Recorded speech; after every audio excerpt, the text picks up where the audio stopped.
Sadgurunath Maharaj ki Jai. Shri Swami Samartha. We are back again for the second episode of Swami Sut Maharaj, along with Vijay Nalawade Sahib. Sir, तुम्ही please continue करा. या पहिल्या भागामध्ये आपण स्वामी हरिभाऊ तावडेंचे स्वामीसूत महाराज कसे झाले ह्याच्याबद्दल आपण थोडा आढावा घेतला. स्वामी महाराजांनी आज्ञा केली मुंबापुरी गादी स्थापन करा. त्यांच्या आज्ञाप्रमाण मानून स्वामीसूत महाराजांनी मुंबापुरी गादी मठाची स्थापना केली. जसं मी सांगितलं आधी पहिल्या भागामध्ये की आधी कामाठीपुरा आणि नंतर कांदेवाडी. तर स्वामीसूत महाराजांचं कार्य आपण ह्याच्यापुढे जर बघितलं तर त्याचं पुढचं आयुष्य फक्त 5 वर्षाचं आहे. त्यांचं फक्त 5 वर्ष, अवघ्या 5 वर्षांचं आहे. पण स्वामींनी त्यांच्याकडनं जे कार्य करून घेतलेलं आहे या 5 वर्षामध्ये हे अफाट आहे. 2000च्या वरती अभंगांची रचना आज स्वामीसूत महाराजांनी केलेली आहे. स्वामी पाठाची रचना स्वामीसूत महाराजांनी केली. श्री स्वामी समर्थ आणि श्री स्वामी समर्थ जय जय स्वामी समर्थ हा पंचदशाक्षरी मंत्र आपल्याला स्वामीसूत महाराजांनी दिला. हा तो महामंत्र आहे. हा महामंत्रच आहे. आणखीन स्वामी संप्रदायाचा हा मूलभूत मंत्र आहे. आणखीन स्वामी पाठाची रचना जसं मी सांगितलं त्यांनी केली. विजय पुराण म्हणून की स्वामी महाराज कसे प्रगटले आज भूतलावरती, जे स्वामी महाराजांनी त्यांना मांडीवरती बसून आज दाखवलं होतं की तुझं आणि माझं नातं काय आणि मी कसा प्रगटलो ह्या भूतलावरती, त्याच्याबद्दलचा एक पूर्ण जवळपास 550 ओव्यांचा ग्रंथ त्यांनी निर्माण केला. आणखीन नंतर स्वामींनी त्यांना जी आज्ञा केली होती की प्रसार प्रचार कर, त्याप्रमाणे स्वामींच्या आज्ञेला प्रमाण मानून त्यांनी आज प्रसादरूपी पादुका देऊन आज जवळपास 5 ते 6 मठांची आज स्थापना स्वामीसूत महाराजांनी आज कोकण प्रांतामध्ये आज त्यांचं कार्य त्या पद्धतीने केलं. आणखीन हे कार्य करत असताना 1870 साली स्वामी जयंतीचा उत्सव हा स्वामीसूत महाराजांनी पहिला मुंबईत साजरा केला. आणि 1871 साली हा स्वामी महाराजांच्या सोबत अक्कलकोटमध्ये साजरा केला. आणि जसं जसं अभंग स्वामीसूत महाराज गायचे त्या रूपामध्ये स्वामी महाराज दर्शन द्यायचे, त्या लीला स्वामी महाराज करायचे. आणि अशा पद्धतीने तो स्वामी जयंतीचा उत्सव तिथे साजरा केला गेला. आणखीन लोणी खेळ म्हणून एक विशेष तिथे एक आपली प्रथा आहे, परंपरा आहे की एक लोण्याचा गोळा असतो. आणखीन तो लोण्याचा गोळा उडवत अभंग जे रचलेले आहेत स्वामीसूत महाराज, अभंग लोणी खेळाचे वेगळे अभंग रचलेले आहेत स्वामीसूत महाराज. तो फेर धरून आज तो लोण्याचा गळा उडवत आज तो लोणी खेळ खेळायचा तो स्वामीसूत महाराजांनी आणि स्वामी महाराजांनी तेव्हा पहिल्यांदा केलेला आहे 1871 साली. आणि ती प्रथा अजून फॉलो होते. ही अजून आपल्या मठामध्ये स्वामी जयंतीच्या दुसऱ्या दिवशी ती अजून प्रथा तशीच आपल्या. आणि सगळे उत्सव जे स्वामीसूत महाराजांनी त्या काळी गुरुपौर्णिमा असेल, दत्त जयंती असेल, हे सगळे त्या काळी जे उत्सव आज स्वामीसूत महाराजांनी जे त्यावेळेला सुरू केले आहेत ते सगळे आपल्या मठामध्ये तीच परंपरा, तीच पद्धत आज देखील आज तागायत आपल्या मठामध्ये तीच फॉलो होते आज. अरे हे एवढं सगळं कार्य सगळं जे आहे हे अवघ्या 5 वर्षामध्ये स्वामीसूत महाराजांनी केलं. आणखीन हे कार्य करत असताना जेव्हा 1874 साली अक्कलकोटला स्वामीसूत महाराज जातात तर स्वामी त्यांना जवळ बोलवतात आणि त्यांना सांगतात आता आम्ही उत्तरेला निघालो, आता ही अक्कलकोटची गादी तुम्ही सांभाळा. एवढा अधिकार स्वामी त्यांना देऊ करतात. पण स्वामींच्या बोलण्याचा अर्थ स्वामीसूत महाराजांना लक्षात येतो की स्वामी आता समाधी घेण्याचे संकेत करत आहेत. आणि ते म्हणतात माझ्या ज्या जगामध्ये माझा बाप नाही आहे, माझे गुरु नाही आहेत, तो दिवसच मला बघायचा नाही. म्हणून थेट ते मुंबईला निघून येतात तडक. स्वामी कैक लोकांना पाठवतात अक्कलकोटवरनं की त्याला बांधून इथे घेऊन या, त्याला तोफेच्या तोंडीने इकडे घेऊन या म्हणून कैक लोकांना पाठवतात अक्कलकोटवरनं. पण स्वामीसूत महाराज जात नाहीत, कारण त्यांना माहिती आहे मी अक्कलकोटला गेलो की मग माझं स्वामी पुढे चालणार नाही आणि मला तो दिवसच बघायचा नाही. आणि सायमल्टेनियसली इथे उपवास करून मग शेवटी आपला देह चैत्र प्रतिपदेला आपलं श्रावण प्रतिपदेला आज स्वामीसूत महाराजांनी समाधी घेतलेली आहे. ती पण मुंबईमध्ये समाधी घेतली. हां, मुंबईमध्येच कांदेवाडीला त्यांनी समाधी घेतली. आणि एवढं गुरु शिष्य आणि बापाचं आणि मुलाचं नातं हे आदर्श आज शिष्य कसा असावा असं एवढं मोठं आदर्श की जो दिवसच मला बघायचा नाही की ज्या दिवशी गुरु माझे समाधी घेणार मला तो दिवसच नाही बघायचा, म्हणून मी आधी समाधी घेतो. हा आदर्श आज स्वामीसूत महाराजांनी आपल्यासमोर स्वतःच्या आज वागण्याने आपल्यासमोर आज आपल्याला ठेवलेलं आहे की शिष्य आदर्श कसा असावा. पण हे किती मोठं काम त्यांनी एवढ्या छोट्या कालावधीत केलं. आज त्याचंच खरं मोठं कौतुक आहे आणि ते करून घेतलं त्यांच्याकडनं स्वामी महाराजांनी असं आपल्याला म्हणायला काहीच हरकत नाही. कारण नेहमी प्रत्येक अभंगामध्ये ते हेच म्हणतात की माझा बोलवत्या धनी माझा स्वामी आहे असं. आणि प्रत्येक अभंगामध्ये त्यांच्या हे की हे मी बोलतोय नाही, हे माझं बोलवता धनी. मी जरी आज माझ्या तोंडनं हे जरी निघत असतील शब्द तरी माझे बोलवते धनी हे माझे स्वामी महाराज आहेत असं त्यांच्या प्रत्येक अभंगामध्ये आज त्यांनी केलेलं आहे. आणि स्वामी पाठ जो त्यांनी लिहिलेला आहे आज, तर त्याच्यात तर ते म्हणतात की घेऊन ये जिम्मा उतरवित विमा, की हा जो स्वामी पाठ आहे त्याचा नित्य जो पठण करेल त्याचा विमा मी स्वामी महाराजांच्या वतीने उतरवतो की स्वामी महाराज त्याची नित्य काळजी घेतील, त्याचा सांभाळ करतील. एवढा आत्मविश्वास आणि एवढं स्वामींबद्दलची श्रद्धा आज त्यांनी त्याच्यात प्रगट केलेली आहे.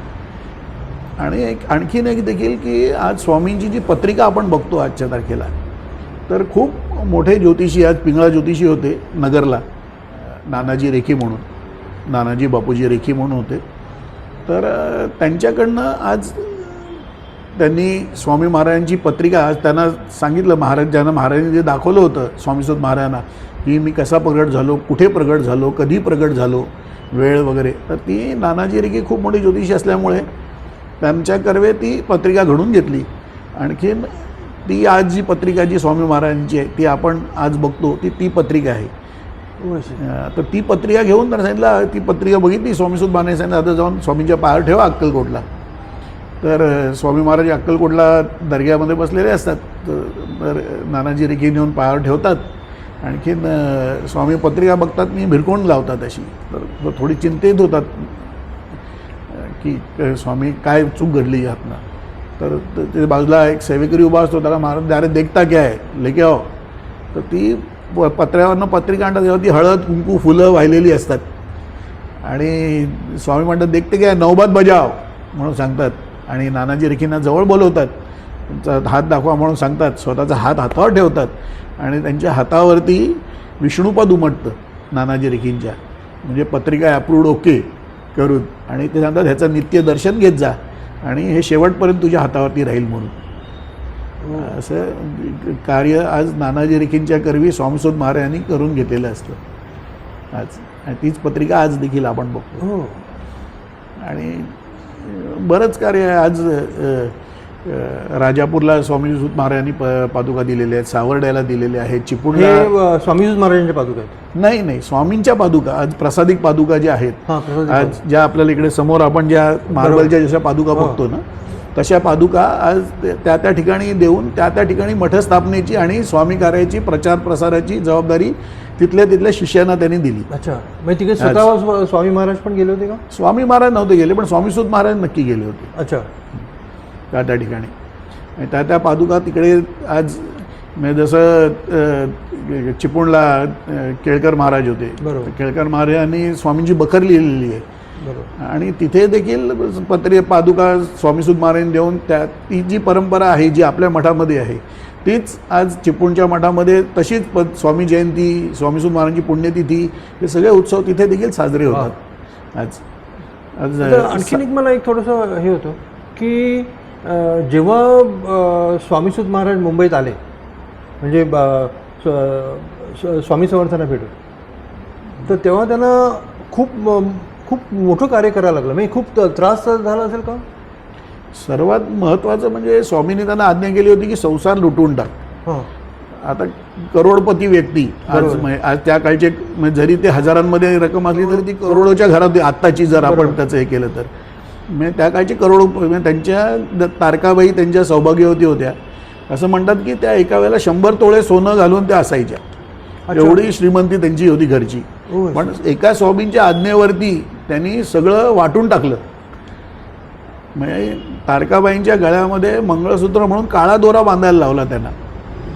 एवढा त्याग त्यांनी स्वामीसूत महाराजांनी केलेला आहे आज. म्हणजे स्वामीसूत महाराजांची किती तयारी असेल बघा ना, म्हणजे एका दर्शनाने एवढं सगळं आणि किती महाराजांची कृपा त्यांच्यावरती झालेली असणार आहे आज. आणि ते पण जन्मजन्मीची कृपा आहे. जन्मोजन्मीची कृपा आहे. त्याच्याशिवाय एवढं असं लगेच अगदी अगदी. जसं नामदेव महाराज म्हणतात ना, जन्मोजन्मी आम्ही बहुपुण्य केले तेव्हाची विठ्ठले कृपा केली, तसंच आज एकदम बरोबर आहे. तसंच हे स्वामीसूत महाराजांच्या बाबतीत देखील ते तसंच आहे की आज जो त्याग आणि म्हणजे उगाच त्यांना मुलगा म्हणलेलं नव्हतं महाराजांनी, कारण त्यांना माहिती होतं की हे म्हणजे हे जे स्वामी समर्थांचं जे काय काम, आता आपण एवढे लोक येतात, एवढं दर्शनास लोक येतात, दॅट इज प्रॅक्टिकली और probably because the amount of work स्वामीसूत Maharaj has put in everywhere. you can say that as well. The kind of work he has done and the depth of the work basically, Yes. the kind of sacrifices he has Yes. endured basically for in the seva of Swamiji, that enhances the power of that mutt exactly. basically. Ki when people come with their problems over here and they find the solutions, it is because of his sacrifice. Swamiji is omnipresent over here. Absolutely. For his all his devotees, you Yes. can say, and all their problems are being taken care of. Absolutely. Yeah. Absolutely. So great. आता आपण पुढे भाग आणखीन एक करूया का? I want you to talk about स्वामींच्या आत्मलिंग पादुका.